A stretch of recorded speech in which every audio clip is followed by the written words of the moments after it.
The military hospital was unusually quiet. Not because there were no patients, but because everyone knew what was happening inside one guarded room. Commander Victor Hale, a respected battlefield leader, was dying. An explosion during a classified mission had left him critically injured. Surgeons worked for hours and removed all visible shrapnel. According to medical reports, the operation was successful. But something was wrong. Victor's condition kept getting worse.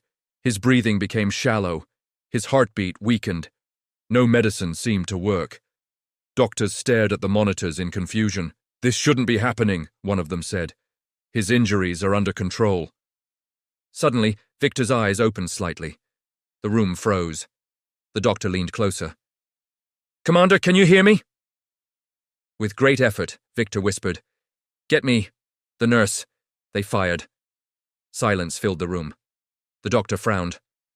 "Sir, who are you referring to?" "Ethan Cole," Victor said weakly. Several doctors exchanged uncomfortable looks. "That nurse was dismissed months ago," someone said. "He's no longer part of the hospital." Victor's hand trembled. "He's the only one," he whispered, "who knows what you missed." The heart monitor suddenly dropped. The lead doctor didn't argue anymore. "Find him," he ordered. "Now." The nurse. They removed Ethan Cole, had once been one of the most skilled trauma nurses in the military. He trusted experience more than rules, patterns more than paperwork. That was also why he was fired. Months earlier, Ethan had warned doctors during a critical case that something hidden was killing the patient. His warning was ignored. The patient died. Ethan was blamed for questioning authority. Now he lived a quiet life, away from the military, until two officers knocked on his door. "You're Ethan Cole?" "Yes." "You're needed at Central Military Hospital." "For what reason?" Ethan asked. "The commander asked for you by name." Ethan grabbed his jacket and followed them. The last chance. When Ethan entered the hospital room, the tension was heavy.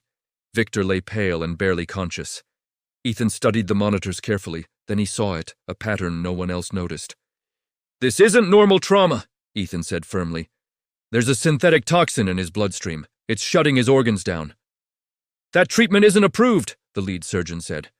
Ethan looked at the commander, then back at the doctor. "If you don't approve it," Ethan said calmly, "he won't survive the night." The heart monitor dropped again. The surgeon nodded. "Proceed." Against the rules, Ethan moved fast.